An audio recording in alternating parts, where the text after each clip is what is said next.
有啲人咧因為感冒去刮痧，咁究竟咩病先適合去刮痧呢？我哋即刻去問下中醫師先啦。何醫師你好，用刮痧板咧喺個身上邊咧刮下咧，點解會有治療嘅作用嘅？原理係點噶？嗱，其實刮痧咧，我哋係以呢個中醫嘅經絡穴位為基礎嘅。咁我哋會利用一啲嘅器具啦。咁呢啲器具咧必須係邊緣係一啲光滑嘅。我哋可以用啲玉器啦、瓷器啦，或者係啲水牛角啦作為工具。咁就係病人嘅皮膚表面啦，搽翻一啲嘅藥油啦，或者係一啲按摩油啦，作為一個介質。咁就係喺皮膚上邊由上而下、由內而外咁樣去一個刮擦嘅，咁令到個皮膚咧係有啲泛紅啦，或者係起一啲嘅紅點。咁呢啲咧我哋稱之為痧。咁呢個就係叫做刮痧嘅。咁其實痧係咩嚟㗎？咁從中醫嘅角度嚟講咧，其實痧咧就係一種病邪嚟嘅。我哋所有嘅疾病咧都係因為我哋嘅身體嘅氣血不通啦，令到我哋身上面有瘀啦、有寒啦、有濕啦。咁痧其實就係呢啲嘅邪氣嚟嘅。咁我哋透過將個痧咧刮出嚟咧，係可以將我哋身上面嘅邪氣咧係驅走嘅。咁其實刮痧係有疏通經絡、調整臟腑嘅功能。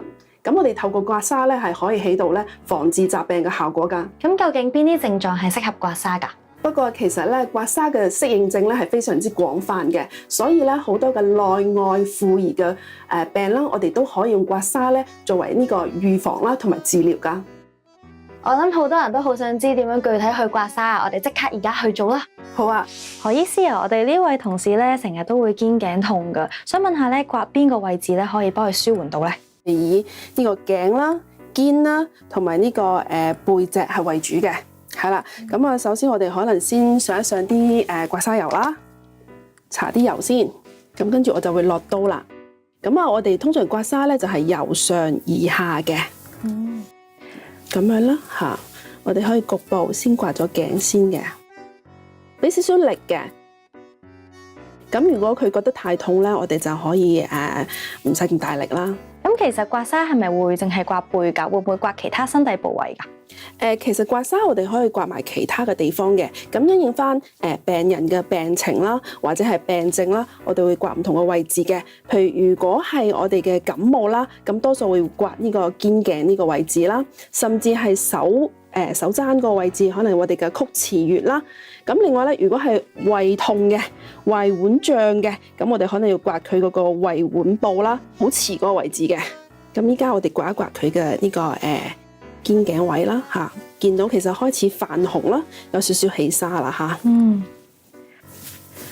咁其實佢即係顏色嘅程度咧，係咪決定咗佢嚴唔嚴重咁樣㗎？刮痧我哋就最主要係睇翻個顏色啦。